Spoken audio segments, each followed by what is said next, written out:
Kalau tidak 30% perempuan, otomatis dia akan gugur.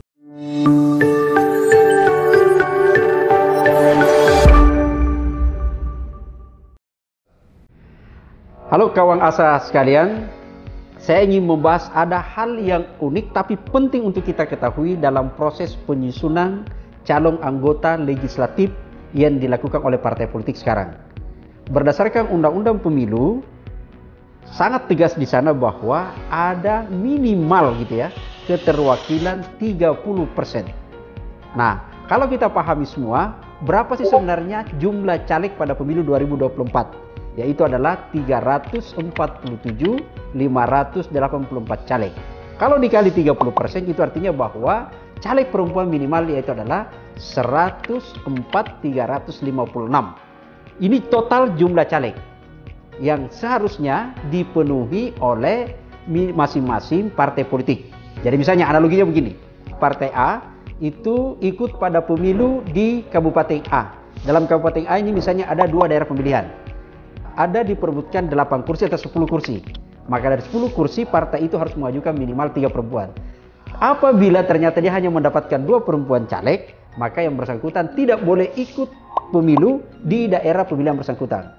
Kalau ternyata daerah pemilihan lain cukup, maka dia bisa ikut. Partai politik sudah lolos verifikasi itu 17. Bukan berarti nanti dia akan ikut pemilu di setiap daerah pemilihan. Tergantung apakah calegnya mencukupi atau cukup dan itu ada 30% perempuan. Kalau tidak 30% perempuan, otomatis dia akan gugur. Nah, kawan asa, kita harus pantau betul.